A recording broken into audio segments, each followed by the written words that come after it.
ప్రియమైన దేవుని పిల్లలారా, ప్రభువైన యేసుక్రీస్తు వారి పేరట ప్రతి ఒక్కరికి వందనాలు తెలియచేస్తూ ఉన్నాను. ప్రభువు పేరట మీ అందరికీ శుభం కలుగునుగాక. ఈ ఉదయకాలం పరిశుద్ధ గ్రంథము నుండి దేవుని వాక్యాన్ని చదువుకుందాము. మార్కు సువార్త 7వ అధ్యాయము 18వ వచనాన్ని చదువుతున్నాను. ఆయన వారితో ఇట్లని, మీరును ఇంత అవివేకులై ఉన్నారా? వెలుపల నుండి మనుషుణ్ణి లోపలికి పోవునదేదియు వాని అపవిత్రనిగా చేయజాలదని మీరు గ్రహింపకున్నారా? దేవుడు తన మాటలు మనందరి కొరకు దీవించునుగాక. ఆమేన్. ప్రియమైన దేవుని పిల్లలారా, ప్రభువారు బోధిస్తున్నప్పుడు ఆయనను చాలామంది వెంబడించేవారు. అయితే వారిలో ఆయనకు అనుకూలమైన వారు కొందరు, ఆయన్ని విమర్శించేవారు మరికొందరు. ఒకసారి ఆయనను వెంబడించిన గుంపులో పరిసయ్యులు కూడా ఉన్నారు.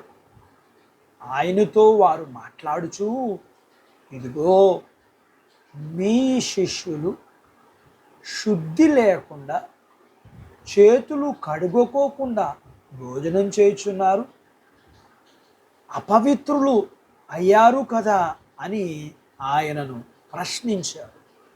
అప్పుడు ఆయన,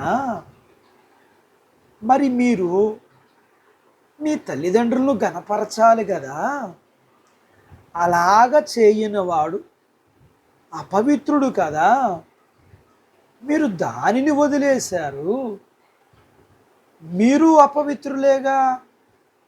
ఒకడు దేవుని ఆజ్ఞకు విధేయుడు కాకుండా, విధేయత ప్రేమ లేకుండా అపవిత్రుడు అవటం జరుగుతుంది కదా. మీరు బయటి నుంచి తీసుకునే ఆహార పదార్థాలు ద్వారా అపవిత్రులుగా చేసేవి ఏమీ లేవు, కానీ మీ హృదయములో మీరు వాక్యమునకు విధేయత చూపించకుండా మీ హృదయం నుంచే వచ్చే చెడ్డవి మిమ్ములను అపవిత్రులుగా చేస్తున్నాయని మీకు అర్థం కావటం లేదు. మీ చెడ్డ ఆలోచనలు, మీ చెడ్డ మాటలు, మీ చెడుతనాలు, మీరు దేవుణ్ణి దూషించడం, దేవుని కంటే ఎక్కువగా వేటి విషయాలను బట్టో మీరు గర్వించడం, ఇలా ఎన్నో మీ హృదయాల్లో నుండి బయటకు వచ్చి వాటిని చూస్తూ, వింటూ, చేస్తూ అపవిత్రులు అవుతున్నారనే ఆలోచన లేదా? మీకు అర్థం కావటం లేదా? ఏమిటి అని వారితో ప్రభువారు మాట్లాడారు. మీరు పెదవులతో నన్ను ఘనపరుస్తున్నారు, కానీ మీ హృదయం నాకు దూరంగా ఉన్నది. అలాగే వాక్యాన్ని తెలుసుకొనక మానవులు కల్పించిన పద్ధతులను అవి దేవునివని చెబుతూ, చేస్తూ, చెయ్యమని చెబుతూ ఆరాధిస్తున్నారు. మీకు ఇంకా అర్థం కావటం లేదా? అపవిత్రత ఆహారంలో లేదు, అంతరంగంలో ఉంది, తెలుసుకో అని ప్రభువారు చెప్పారు. ప్రభువారి యొక్క వాక్య ఉద్దేశం మన అందరికీ అర్థమవటానికి దేవుడు మనకు సహాయం చేయునుగాక. ఆమేన్. దేవుడు తన మాటలు మన కొరకు దీవించునుగాక. ఆమేన్. ప్రార్థించుకుందాం.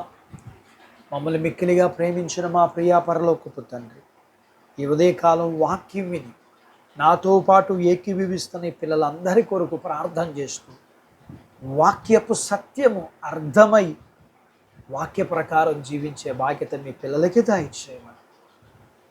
ప్రభా, మీ పిల్లలను, వారి కుటుంబీకుల్ని, వారి కలిగినంతటి చిన్న బిడ్డలను, యవనస్తులను, వృద్ధులను, స్త్రీ పురుషులు, వారి చదువులు, ఆరోగ్యాలు, ఉద్యోగాలు, వివాహాలు, ఫలాలు, పశువులు, చేతి పనులు వీటన్నిటినీ దీవించి వీరికున్న రుణాలను తీర్చి వీరికి కావలసిన గృహాలిచ్చి మీ పిల్లలు అన్ని విషయాల్లో దీవించమని, మీ పిల్లలకి కావలసిన వివాహాలు అవడానికిను గర్భఫలమును మీరు ఇమ్మని, గర్భఫలం ఇచ్చిన వారిని బట్టి వందనాలు చెల్లిస్తూ వారికి సుఖ ప్రసూతి ఇమ్మని, ప్రసూతైన తల్లి పిల్లలకు ఆరోగ్యాలు ఇమ్మని, వీరికి కలిగినంతటిని దీవించమని యేసు ప్రభు వారి పేట ప్రార్థిస్తున్నాము తండ్రి. ఆమెన్. దేవుడు మిమ్మల్ని దీవించునుగాక. ఆమెన్.